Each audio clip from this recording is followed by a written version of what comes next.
Hello, friends. It's great to see everybody. Hey, we're here for another absolutely lovely Sunday teaching. And I just remembered I forgot something. I forgot my morning prayers.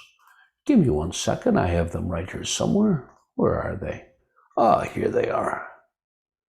My apologies. I try to be a very good host here, but sometimes all this technology and screens gets the best of me.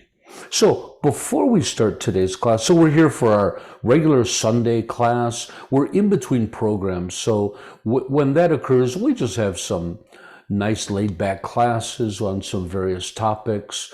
Today we're going to be teaching on impermanence. But before we get started, let's take a moment to appreciate our handsome community gathered here today. Today I feel fortunate to sit as a member of this kind community in the safety and security of like-minded friends, sharing this present moment with others dedicated to the cultivation of goodness. Today, I'm grateful for the direction and support that this community provides, a community worthy of my time and commitment, a community where my efforts have meaning, purpose, and are appreciated. Today, I'm thankful for this community of awakening, a place to gain the knowledge and skills to improve my life, a family, a home, and a sanctuary for all of us seeking refuge from the storm. And let's remember, as conscientious practitioners, we must recognize our responsibility to the world, to strive to live skillfully while helping others to do the same, to strive to live in balance and harmony with nature and others, to strive to gain mastery over our minds and embody our true benevolent nature, to expand our hearts and minds, transcending our shared human limitations, to not intentionally harm sentient life or our planet, to maturely accept and embrace the reality of our situation while striving to improve it. Once again, welcome everybody to our Sunday class. Today we are going to be talking about impermanence, which is related to change in Buddhism. And we just did a lovely meditation a few days ago on this subject, and I had a couple requests to talk a little bit more about it. So it's a fascinating aspect of Buddhism, and I think Buddhism brings great clarity to the subject. So for Buddhists, this idea of impermanence is an essential topic of contemplation. And again, the idea of impermanence can be thought of in Buddhism as change. And impermanence asserts that all things exist in a state of constant change. Buddhism defines impermanence as that which changes moment to moment, although not necessarily everlasting. So I think in the West, when we think of the word permanent, we think of everlasting. But here, that's not the case. This is much more related to the moment-to-moment changing of phenomena. And we talked a little bit about this the other day. If we pick maybe the most the largest aspect, the more solid aspect we can think of existence, we think about a mountain, quite a substantial thing. But if we look carefully at a mountain and we look at it over the course of time, mountains, because of weather, are slowly deteriorating. Or we have mountains like the Himalayas, which are increasingly growing because at the bottom of the ocean, the land masses are being pushed upwards. Again, they're changing moment to moment. Impermanence in Buddhism is taught within the subject of the three marks of existence, which are three characteristics of life. And they are, first and foremost, impermanence, suffering, and selflessness. So we're going to talk about impermanence today. Suffering is the idea that unenlightened existence is basically unsatisfactory most of the time, that though we do have moments of happiness, that there's no doubt about that, that ultimately we always fall back down into life being unsatisfactory. And then selflessness is a topic that's a little bit hard to understand. Selflessness is tied to the word you've probably heard in Buddhist circles, emptiness. It's a very, very romantic kind of sounding word. But I like to explain selflessness by its counterpart, which is interdependence. So selflessness implies the idea that things don't exist with possessing their own single essence of a thing, right? Meaning everything exists in interdependence on everything else. Me, myself, I'm not a single thing. I exist as an interdependent dynamic process in a state of constant change. There's no one aspect that is me. And in Buddhism, this refutes the idea of any kind of a soul, that I as a human being, I don't possess a soul, that every aspect of me is interdependent with all the things around me. And my body's made up of organs and bones and skin, my mind, my identity, but there is no one single essence that remains that you could point to where you say, this is Tenzin Tarpa. And often we use the example of when you deconstruct something, right? Say we have an automobile, and let's slowly in your mind start to deconstruct the automobile, take off the roof and the fenders, and we're going to continue, and we're going to take off the steering wheel, and we're going to take off a few tires. At which point in the deconstruction does it stop being an automobile? You know, where is that exact defining point?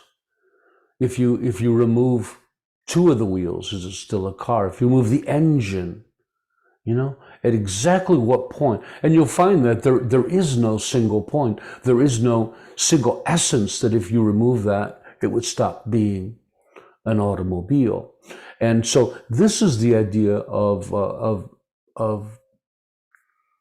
phenomena being selfless, that there is no one single essence that is that thing. All things are truly and equally interdependent. So this is an amazing teaching of the Buddha. As far as I know, Buddhism is the only ideology or religion that posits no soul. Even in other forms of Indian religion, Jainism and Hinduism, Brahmanism, there's the idea of soul, or in their case, a definite kind of a self. So those are the three characteristics of life. And so to the Buddha, he says, when we break all things down, these are the three things that are, let's say, most important in life. These are the characteristics that stand out the most, and they're the most important to understand. And so the benefit of understanding impermanence are realized when we start to truly understand that all phenomena, gross and subtle, are in a state of constant change. That all things are dynamic processes, not static elements. It's then that we begin to realize the true ethereal nature of the world. Ethereal, like mist, like a cloud, right? Which lessons are grasping at the world around us, helping us to let go and abide as an open observer. We like to use that term often in meditation, to become the open observer, you know, to get out of the doing mind and abide as in the observing mind.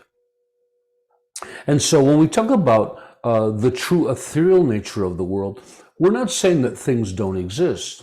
My phone exists. If I hit myself really hard on the head, it's going to hurt. But the point is that it's ethereal in the way that commonly we would see the phone as quite substantial. But if we could see it, even maybe through a microscope, we would see that this too is slowly breaking down, right? And especially the technology, it's slowly getting outdated.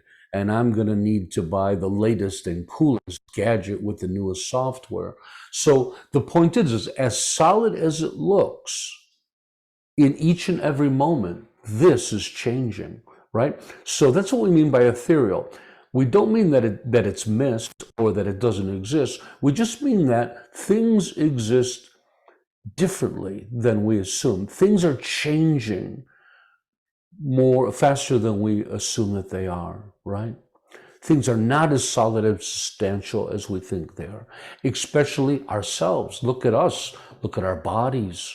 A lot of us are getting older, we start to get sick, right? Everything's in a state of change. Everything is a dynamic process. You are not a thing, you're a dynamic process. I often think about it like a big kettle of soup on the stove. Of course, a food analogy coming from me, right? But it's a big kettle of soup on the stove, and it cooks night and day. And as people eat from it, you keep putting more stuff in it to keep the soup going, right? And you keep stirring it.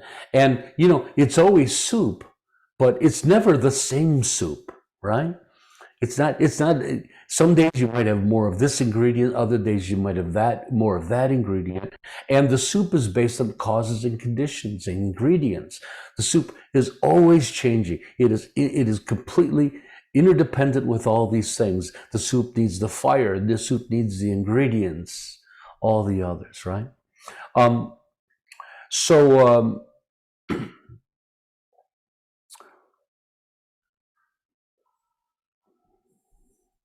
Just want to double check my notes. So it's when we start to realize this ethereal nature of the world, we learn to lessen our grasping at the world. We stop trying to grasp and trying to preserve our experiences. This helps us to let go and abide as the open observer, being able to enjoy, but not being bound to the wonders of life. Right? We can enjoy things, but we can also let them go. We realize that is their nature. All things and experiences exist like waves on the beach is one of the great analogies. So let's start with subtle things like, say, daily problems. Daily problems come just like that wave coming up on the beach, but we all know at some point that wave goes back out again. Some problems, it can happen quickly. A wave comes in and it goes back out. Others can really last a long time, including chronic illness. I mean, that wave might not go out until we go out with it at the end of our lives. But nevertheless, no matter what it is, whatever comes, goes. The Christians have the great phrase, this too shall pass. And it's very true. However, again, some things may take longer to pass than others. However, it's when we clearly see this moment-to-moment arising and passing of every perceivable experience that we understand the true nature of reality is one of constant and infinite change. It's at this level that we learn to let go of our grasping at experience and learn to relax and enjoy the show. So we talk about grasping and experience. We also grasp at the outcome of experiences, right? We have all of this conceptualization of how we want things to work. We're going to do something nice for somebody, and then they're going to say thank you, and then we're going to be happy with it, right? We have this linear idea of how everything works.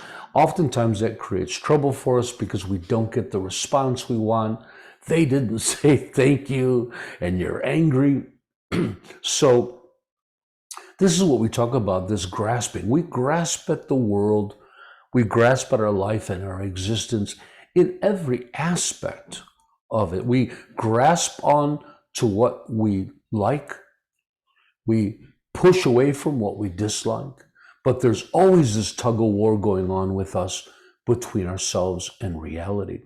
And like we talked about yesterday or the day before we did our meditation, change is such a fundamental aspect of life. And yet it's one of the most that we're at odds with, you know? We want our good things to never end. We want troubles to dissolve as fast as possible. We spend half our life wanting life to speed up so we can grow old and we can drive a car. I remember counting the days until I was old enough to get a driver's license. I had a car, a beat up old car, a Chevy, parked in my driveway for 6 months before I could drive, and my dad would let me drive it up and down the driveway. I was counting the days until I was old enough, right? And then what else is there? There's old enough to move out of the house, old enough to drink. Everything when we're young, even kids, when you ask them how old they are, they won't tell you 11. They'll tell you 11 and a half, 11 and 3/4. I mean, they're counting every month up to that next birthday. And then, of course, we hit maybe 30, maybe 40, and it reverses, doesn't it? We start lying about our age, right? We start dreaming about what it'd be like. We spend all kinds of money on cosmetics and clothing to look young. We listen to young people's music. And then you get older than that, then you start getting plastic surgery to stay young, getting facelifts. So it's really odd, just at the extent that we're at odds with change, isn't it? When you really think about it, it's just amazing. And sometimes in situations like oppression, and you think about some regimes that are oppressing a certain group for a very long amount of time. Imagine the desire for change, right? How about maybe South Africa would be a great example with all the problems they had with apartheid or the apartheid going on in America now, that so many people are so desperate for change, and people will give up their lives for that change. How many people died in order to push change forward? And then I wonder how many people died resisting change. How many people died trying to stop groups from getting freedom? It's, when you ponder it, it's just amazing. And I'm going to leave that at that. I could talk about that forever. But in Buddhism, at a certain point, you gotta make friends with change. And the best way, in my opinion, to make friends with change is to stop investing so much in what you want and your own desires. And again, to learn to be the observer. They often will talk about, sitting on the side of the road, just watching the cars go by. You don't have to be invested. I hope the red car goes faster than the blue car. You just sit back and you watch the cars go by. You watch life without so much of an invested interest. With that said, some things are worth having invested interest, like pushing qualities like goodness and fairness and fair play and justice. But generally, it's to adopt this attitude of becoming the observing witness and experience life, and try to get your hand out of it all, which oftentimes I think gets us in a lot of trouble. We cause more trouble than we benefit ourselves. Okay, so with that said, or maybe before we do that, we'll do a little Q&A. I wanted to do a meditation today on impermanence to help us understand it at a more experiential level. But before we do that, does anybody have any questions about impermanence and change? Let's change things up. I think Amrit's got a question. Amrit, please. So, I think I'm the youngest person in this meeting, I think. So, when you are young, you have a lot of questions. So I hope I'm allowed to question some conceptual points about impermanence. Okay. The thing is, I'll just start with one thing. The thing is that I had a neighbor who was a pastor, Christian pastor. So once I asked him, he was a Christian pastor, and he was a very devout person. So one time I asked him, if God has created the world, who has created God? So time, I was asking the concept of time. Time is related to change, right? And another thing is that I was born a Buddhist, but I am slowly having Hindu influences come into me. Because, for example, when I ponder about this concept of space, in every direction of our every 360 direction, there is space, and keeps on moving. It can keep on expanding, and I'm not able to conceptualize that space in all directions. How is it real? It is. So the thing is that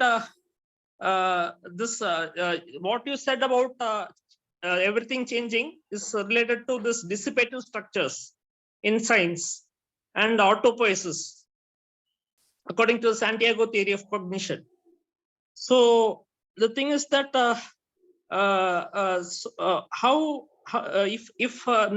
if everything is changing, I want to apply it to the concept of self. Is that there is no self, then what is it that reincarnates? Great. So a couple of good questions there, and one of them that I was meaning to touch on, and I forgot to, was that Buddhism says that all things change, are impermanent, but there are actually some things that are considered permanent. They're conceptual things, and this was quite fascinating. What did they call these in school? General something, but things like conceptual things like numbers and letters, like the number system, 1 through 10, cardinal numbers. They don't change moment to moment. My grandmother's idea of the number 1 is exactly the same as mine. So things like that, or the alphabet, or they call them general meanologies. That's what they call them. I'm sorry, it's been a long time since I reflected on these from school, but things like that, like or the names of objects, like the word itself, the term table doesn't change, right? Now you could think about different tables, but the word itself. Meaning generalities, that's what they call them, meaning generalities. So there are some little weird things that don't change. The other one is unconfined space. Unconfined space doesn't change. The space in my cup can change. If I drop this, that expands quite a bit. But there are actually things that are permanent. But they're so minute, and that I usually don't bring up the subject. And Amrit, I forgot the second question you asked. Can you ask again? If there is no self, what is it that reincarnates? Sure. So now this is a tricky question in Buddhism, and all the Buddhist traditions will give you an answer, but the truth is they give you a different answer. So the Buddha wasn't very clear about it. It was part of the Buddha's golden silence, where the Buddha, he didn't want to answer either way because he thought it would give people the wrong idea. So the Buddha doesn't answer the question, but Lord knows human beings try to answer that afterwards. So according to Tibetan Buddhism, it's a very subtle aspect of the mind. And I like to say that it's the flavor or momentum of this life which moves forward. Other people would say it's our karmic propensity, or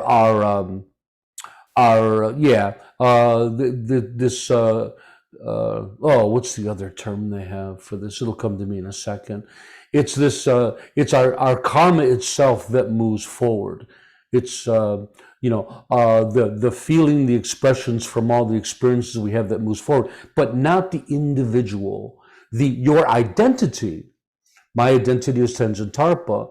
This is a mental. This is who I am, but it's mental creation. It's a story that dies at when I die. But the flavor, the momentum, my karma, my mental imprints move forward and are reborn in the next life. Now, having said that, here as a secular Buddhist group, many of us don't believe in rebirth. So for those who don't, I was just giving the traditional answers to those questions. I hope that's helpful in that. Does anyone else have any questions? David. Is that me? Yeah. Oh, great.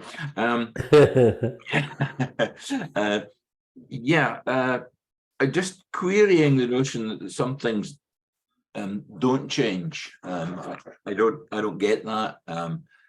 Conceptual things change when the people that hold those concepts change them.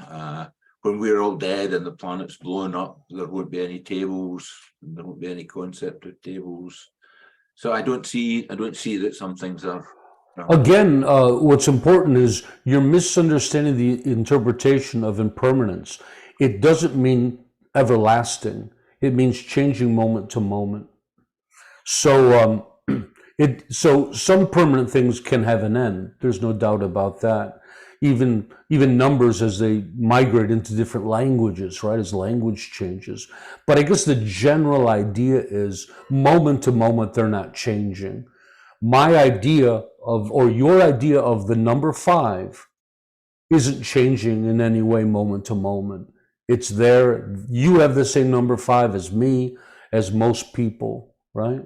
Now, I agree with you. We could probably philosophize it to the extreme and pick apart why that exactly isn't true. But generally, it's true. The word table in my mind, that term itself, doesn't change ever since I was a little boy. It's been the same, and it'll be the same for future generations. Eventually, it might die out and be replaced by another term, but that's the idea of it. Again, I rarely even bring it up because I think it's just kind of philosophical nonsense, you know. Generally, all things do. So I agree with you, David. Donna. Oh, David, did you want to? No, I mean, probably because it's philosophical nonsense is why I was interested in it, because it seemed to me that the table changes even in your brain so slowly that, you know, it must be under a process of changing. But you're right; it's philosophical nonsense. It's not useful. But even table, I don't think it changes. I mean, I can imagine different tables. I can have likes and dislikes of what my favorite table is. But I think from the first time I learned that word from when I was a child, the idea of table isn't going to change until my death. Table's just table. The number 7. There's just nothing to change, you know? So, yeah. Yeah, I thought it was just, the Tibetans put a lot of effort in. I had a whole class on it, and it just seemed, so boring, yeah. Donna?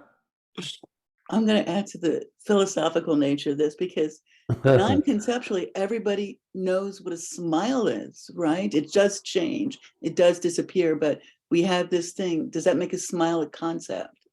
Is a smile changing moment to moment? It does change from moment to moment, but everybody understands a smile just as we understand the number 1. Okay, so it's very easy. The term smile doesn't change. The term table doesn't change. These are called meaning generalities. The term lamp, the term mother, the term ice cream. Terminology for things don't change. Most of them, you know, yeah. Great. Anybody else want to share before we do our meditation?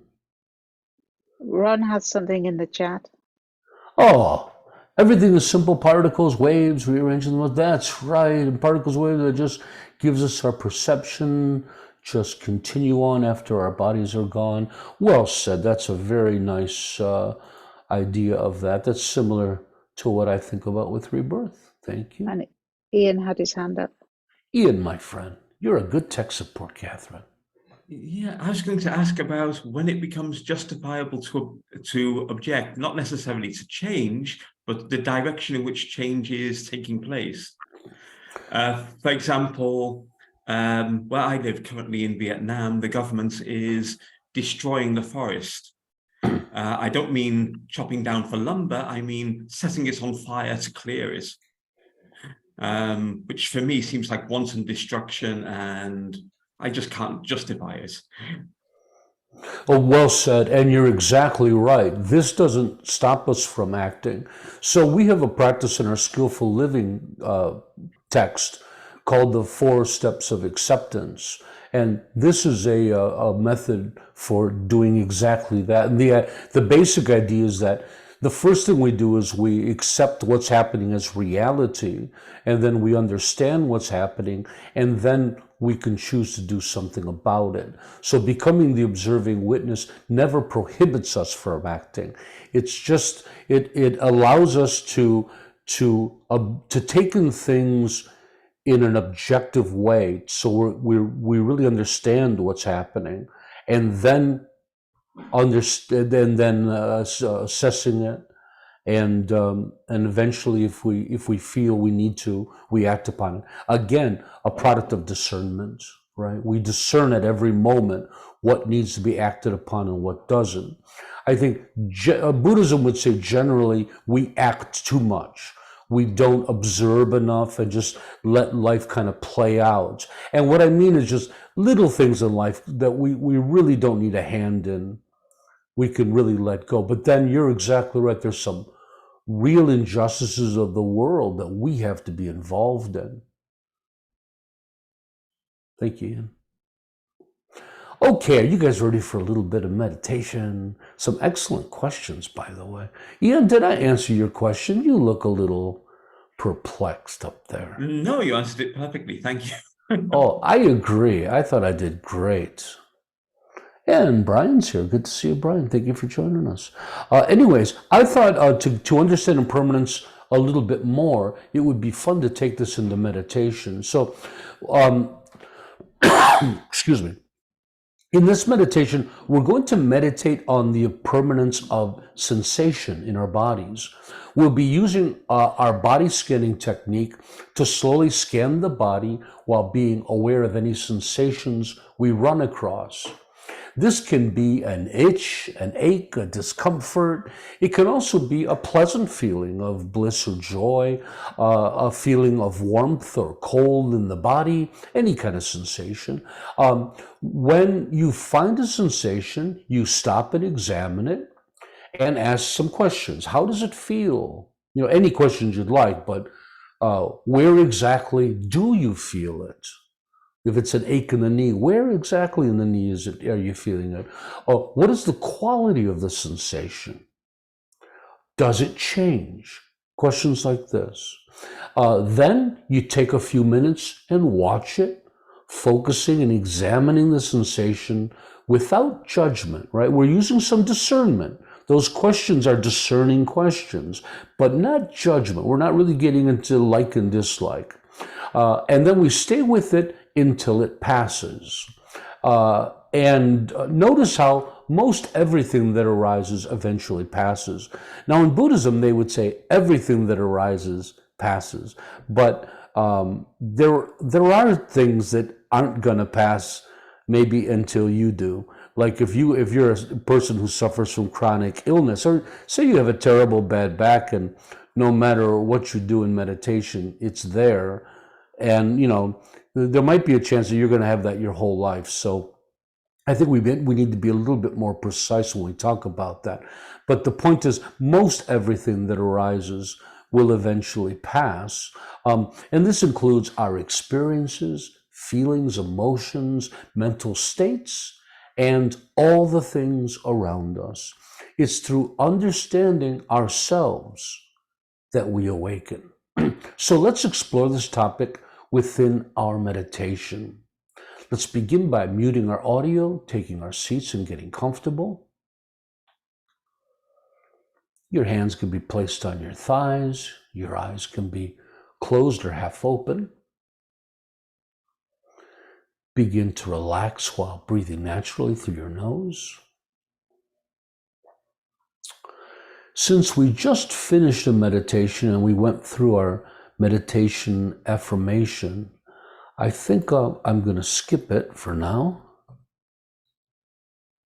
And we'll get right into the 3 breaths. So I'd like you to now look straight up at the ceiling, bend back, pull your shoulders back, open your chest, and take 3 full breaths.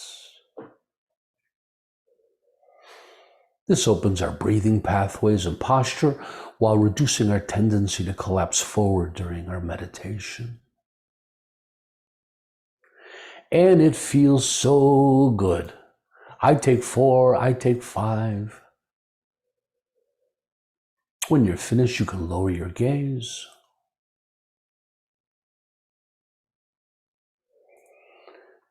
And now let's engage in our 7-point checklist. Posture. Sit in a comfortable yet alert posture, as if being drawn upwards by a string attached to the crown of your head. 2, hips. Rock your hips forward, accentuating the gentle inward curve of your lower back.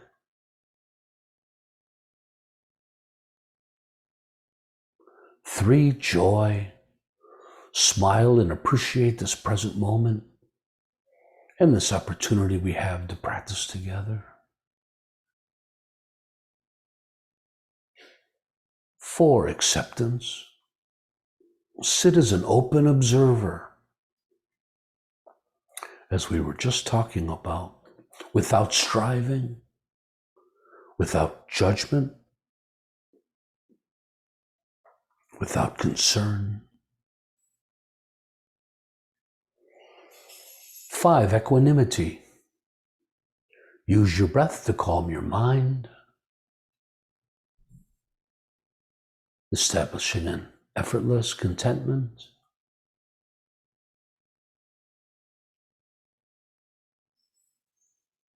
Number 6, awareness.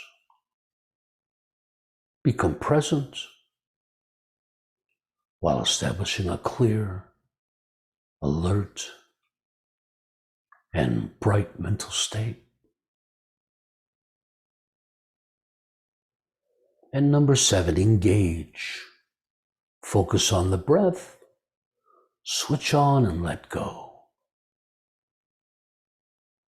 We'll do just a few minutes of calm abiding to settle our minds before beginning our meditation on impermanence.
And now, while remaining in meditation, let's turn to our insight meditation on impermanence.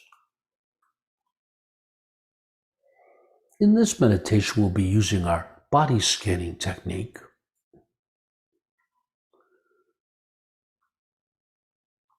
Begin by slowly scanning the body while noticing any sensations you run across. And when we say scanning, we mean taking your awareness from your head down through your body, feeling, exploring, down to the toes, just slowly up and down the body.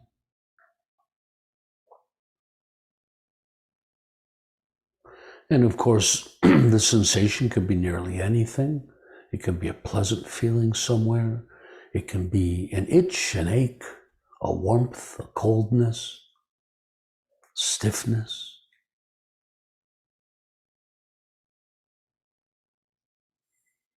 When you find a sensation, stop and examine it. Maybe the sensation is simply your bottom on the chair. It doesn't have to be a pain. Maybe we'll begin with that, just feeling your bottom on the chair itself, that sensation. Huh? Where exactly do you feel it? What part of your bottom do you feel that chair? What is the quality of the sensation? If it's an ache, it would be, is it a sharp pain or an achy feeling? Does the feeling change? Does it pass? And in this example, I don't think the sensation of our bottom on the chair passes. Unless we move our awareness to another object, then we don't notice it anymore.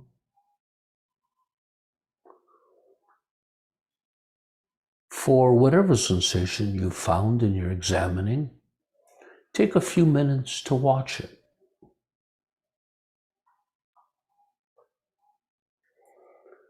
Contemplate the impermanence of the sensation.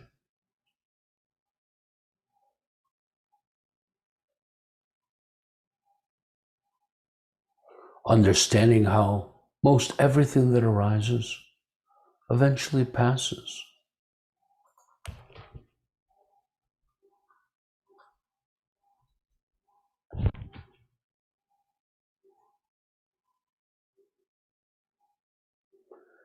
Stay with the sensation until it passes.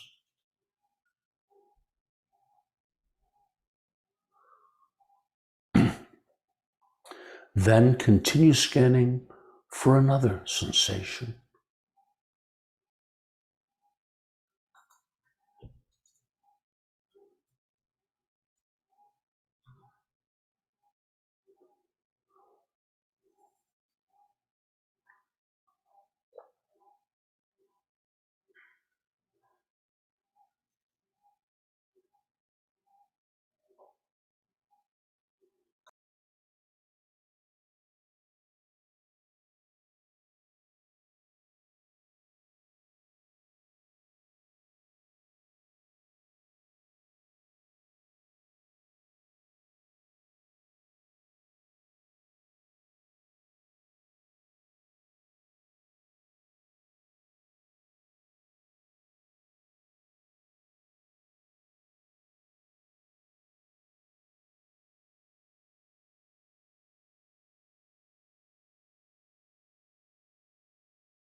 Now I'd like to change the contemplation on the impermanence of mental sensations,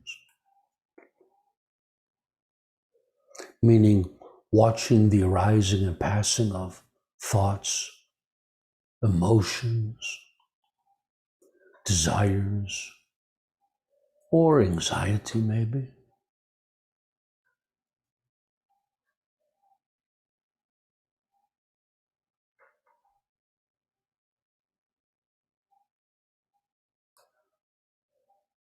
In this meditation, just simply watch the mind for whatever arises. And then again, question it. What's arising? Why is it arising? How do I feel about it? Watch it arise and watch it pass. This is a very easy contemplation when watching the thoughts, as you notice that all thoughts that arise will pass.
Now slowly begin to open your eyes.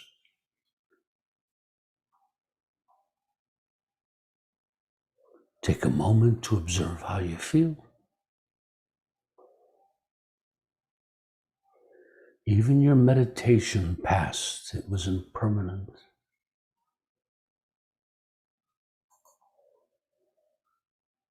So this meditation is hard to really get into briefly like we did here. I shared it more to give you guys an idea how to practice it. This meditation is good when you're into a longer meditation, especially when the aches and pains start setting in, when you have achy knees and you can take a good look at that ache and you notice strange things happen with your perceptions. It's quite interesting. Or in mindful meditation, when we're simply watching the mind and watching what arises and passes,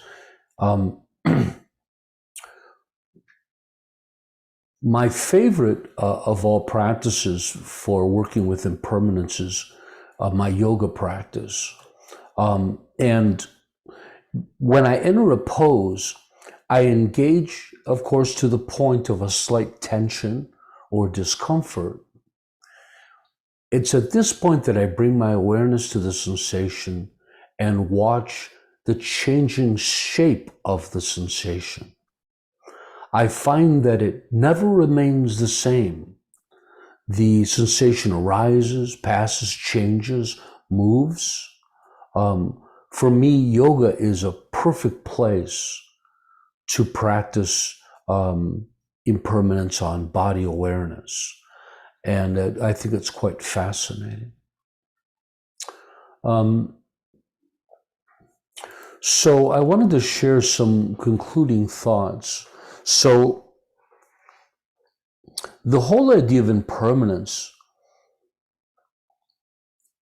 it asserts that life itself is this ever-changing mosaic around us, that life is fluid, life is liquid. We see it as being very static, and the fact is that it's constantly changing. And then this idea of selflessness, that all things are interrelated. The Tibetans have this image of a braided rope with all of these different strands that all come together to make up the rope itself. None of the strands are the rope, they all make it up themselves. Life is like that. Our lives are like a braided, long braided rope of beautiful, brilliant colors. And it stretches from when we're young until we die. Some people believe it goes further into next lives. But this is what life is. It's this braided river. And going on, and it's constantly changing. And when you start to understand this, the true beauty of life becomes clear. That static way of looking at the world is quite rigid, and when you let go of that and you see the change, when you see how everything is playing off everything, life becomes absolutely beautiful. The mosaic that life is. And so this is what I want to challenge all of you to use these practices and to become the witness, to sit back and watch life and see everything as passing and moving. Everything is being born, everything is abiding, everything is dissolving at all times. And it's just this beautiful thing to watch.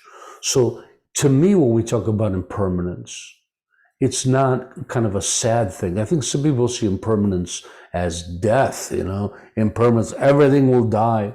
And to me, it's not at all.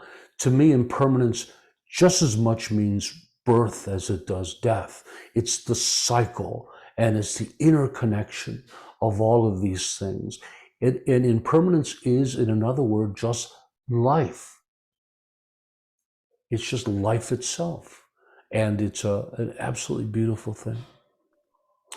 Does anyone have any questions, comments, or insights into our topic? How did you like the meditation? Oh, Donna? I loved the idea that it's a process. All of it is a process. I like that. A word. dynamic process. And you never know what's going to happen.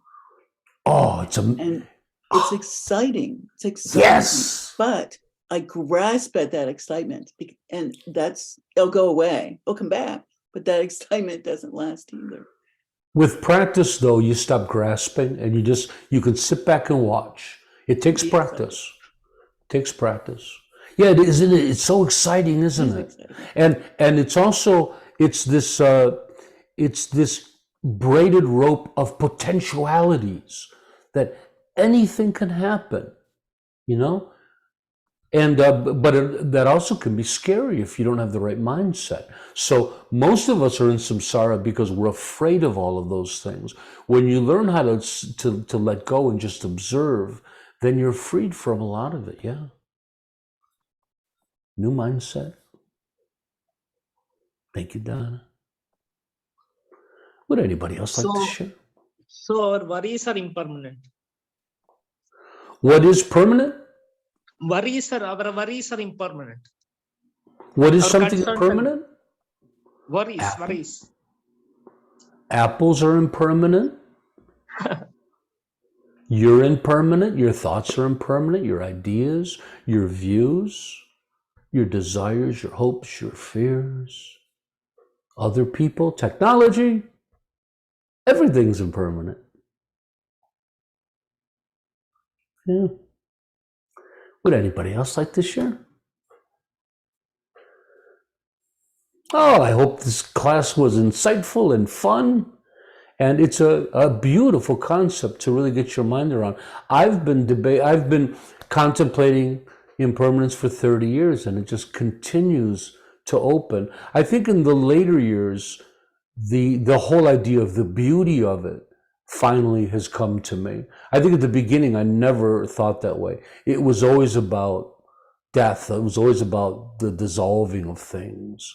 And then at a certain point, I really found the beauty in it. What are the worries of impermanence? Is that what you were saying, Mehmet? The worries of impermanence. Oh, well, that your job isn't going to last, that your bank account is not going to, your money's not going to last. You know, all of those things, that life is going to change in ways that you don't want, that your marriage won't last, that your health won't last, your happiness won't last. There's a lot of worries about impermanence. And so the idea is we have to be brave, let go of those worries, and be open to the excitement of the possibilities, like Donna said, you know, to have that explorer kind of mindset and be interested in what's to happen and trust in our potentiality. And if we're good practitioners and we're earning lots of merit and goodness, to trust in our practice, and that the actions and intentions we have are going to potentially lead to a good life, right? Do I hear the word hope? Hope that everything's going to work. Well, we talked about this in Skillful Living, the idea of trust. Trust is one of my main practices, and we talk about it in the series. But when things go awry or I'm not sure what's going on, I trust. And trust is different than hope, because hope is just kind of blindly you're saying to the universe, I hope I get the job. Trust is trusting in me, trusting in my abilities, trusting in my abilities to learn new skills, to find solutions to things, to trust that the life I've made and the people in it will help me to do things. I mean, there's real physical things that you can trust in. It's not a blind hope. Well, I hope that it all works out. I trust that all these things work in that direction. I trust that my practice and my karma will bring about a positive result to whatever I'm dealing with. So trust is a huge practice for me.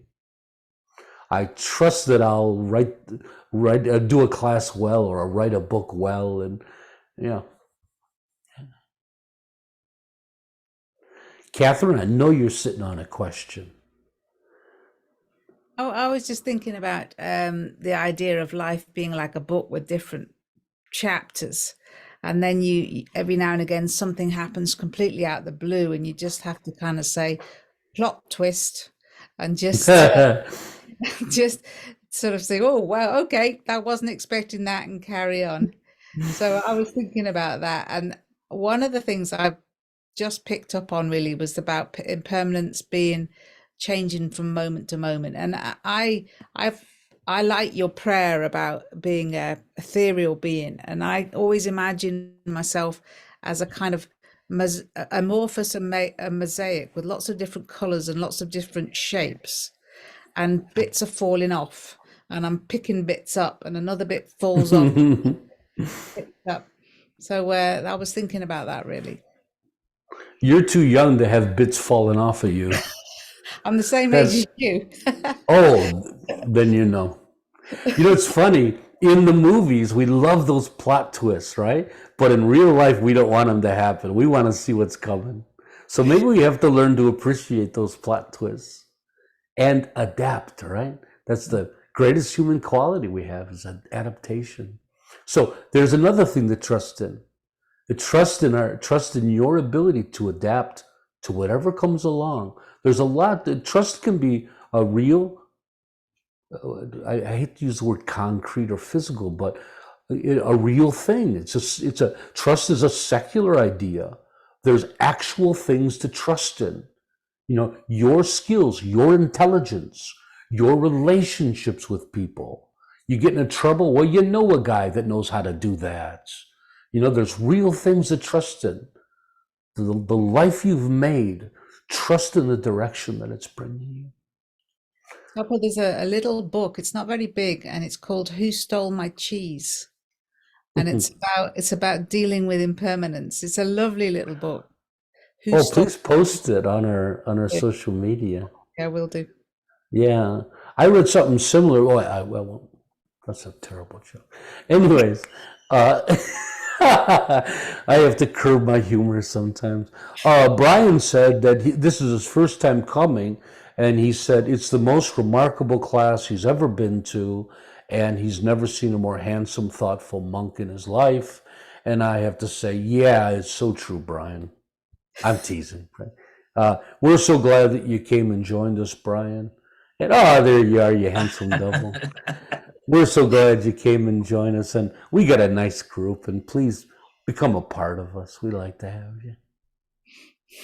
You've been incredibly unsuccessful in curtailing your humor, Tarpa. Which I'm very pleased for. As the Sangha knows, I often wonder if I'm not monkish enough when I go places. I think, people are going to yell at me. You should be more. You know, did anybody see the movie on the Book of Joy with the Dalai Lama and Desmond Tutu?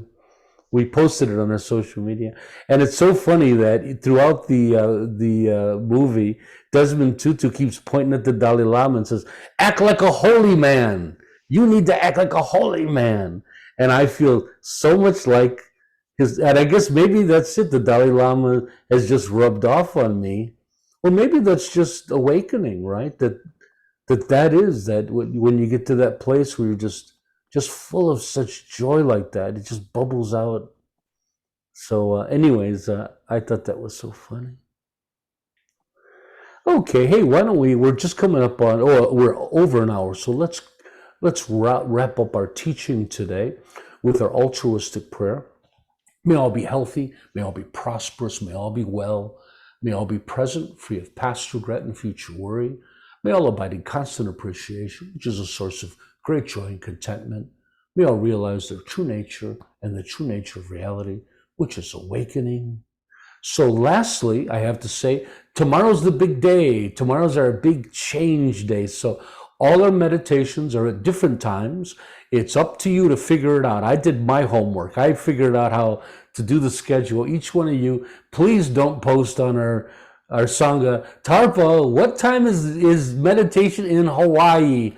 I don't know, and I'm not looking on Google. That's your job to do. So we have that going on all week, and I'm looking at and that's about it. We're going to have Saturday and Sunday teachings. I'm so excited because I get double the Sangha every day now, so I'm going to be so happy. I wanted to thank everybody for joining us. And remember, like always, that SBT was created for one purpose and one purpose only, to support you, the practitioner. Please let us know if there's anything we can do to help you on your path to awakening. Thanks for joining me, friends. Bye-bye. Thank you. Bye-bye. Bye-bye. Thanks, Tarpa. Bye-bye. Thank you. Thank you. Anytime. Bye. Glad to help. Let's go. Okay, bye-bye.